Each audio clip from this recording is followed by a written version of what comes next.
High ஃபுட்ஸில் ரமலானுக்கு என்னென்னலாம் dates அவைலபிளாக இருக்குன்னு அப்படின்னு நிறைய என்கொயரிஸ் வந்திருந்து. ஸோ எல்லாமே ஒரு வீடியோ ஷார்ட் எடுத்து காட்டிடலான்னு தான் இந்த வீடியோ. ஸோ இந்த இயர் நாங்கள் என்னென்ன ஸ்டாக் எடுத்திருக்கோம்னு பார்த்தீங்கன்னா, மசாஃபட்டி டேட்ஸ், பராரி டேட்ஸ், அப்புறம் பிளாக் டேட்ஸ் அண்ட் இந்த ட்ரை ஃப்ரூட்ஸ் சிக்கி, அதுக்கப்புறமா வந்து ஃபிக் roles and dads Rolle's.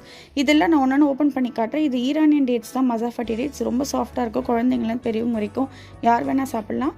And இது வந்து பராரி டேட்ஸ், இது காம்போட வர, இது கொஞ்சம் சூயி டெக்ஸ்சரில் இருக்கும். ஸோ இதுவும் ட்ரை பண்ணுங்கள். அண்ட் இது நார்மலான பிளாக் டேட்ஸ், இது எல்லா சீசன்லையுமே நமக்கு கிடைக்கும். இது வந்து ட்ரை ஃப்ரூட்ஸ் சிக்கி, இது எக்ஸலண்ட் டெசர்ட் ஆப்ஷன். நீங்கள் ஸ்பைஸியாக எதாவது சாப்பிட்டீங்கன்னா இதில் வந்து வால்நட்ஸ், பாதாம், முந்திரி எல்லாமே கலந்தது. இது ஒரு பீஸ் சாப்பிட்டாலே செம ஹெவியாக இருக்கும். அண்ட் இது வந்து அத்திப்பழ ரோல். இதில் வந்து பார்த்திங்கன்னா அத்திப்பழம் உங்கள் டைஜஷனுக்கு ரொம்ப ஹெல்ப் பண்ணும். அண்ட் இது ஒரு பீஸ் நீங்கள் நோம்பு திறக்கும்போது சாப்பிட்டாலே வந்து ரொம்ப ஃபில்லிங் ஆகிடும். இது வந்து டேட்ஸ் அண்ட் நட்ஸ் எல்லாமே போட்ட ரோல். இந்த ப்ராடக்ட்ஸ்லாம் ஆர்டர் பண்ணணுன்னா ஸ்க்ரீனில் உள்ள வாட்ஸ்அப் நம்பருக்கு பிங் பண்ணுங்கள்.